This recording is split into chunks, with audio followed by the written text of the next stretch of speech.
कि इत्थे हुसैनी बैठे ने, जरा उच्ची आवाज ना पढ़ना है मिल के जो। अच्छा भाई आ 300 रुपया मैं फड़िया है, एक करोड़ा वर्गा है, जिन्ना दिता है ना एक करोड़ा वर्गा है। पर सुनिया जो गल बड़ी वड्डी, ये 300 रुपया मैं किसी घर पराउना जावा, अनवर जट वाल, आ जेब हुना वाल, कारी असगर वाल, बलोच वाल, आ मेरे चन अरशद वाल, एदा पोतरा ना बड़ा सोहना जिहा है, काठा अंग्रेज हुंदा है, एडा कू मेरे नाल खेडदा फिरदा, दवा मंग मंग के मैं लिया है। उन्होंने मैं 300 रुपया उन्ना चिकर नहीं देना जद तक ये कोल ना होवे। बोलो कोल ना होवे। क्यों? जे मैं उन्होंने बाल नूं फड़ाता वेख्या ही नहीं कहे, अल्लाह ही वेख्या ना सिर्फ। पर बंदे नूं लालच हुंदा भी इहदे प्यो दे सामने कवां, नाने दे सामने दवां, उहदे दिल च प्यार पवे।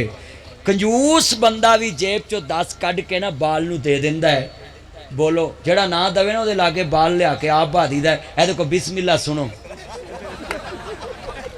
बोलो भी बोतल जोगे ते अंतरा दे के जाएगा ही ना, जी बोतल पियाई है। कंजूस बंदे को भी 10 रुपये बंदा 20 रुपये 50 कढ़ा लेंदा है, कंजूस बंदे को। बोलो भाई तवज्जो, शूम बंदे।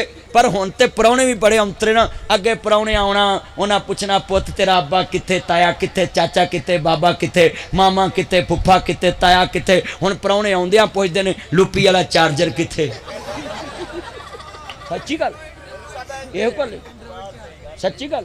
फिर कई आउंदियां पुछदे ने वाईफाई कोड कित्थे, पासवर्ड की। बच्चे बैठ जा।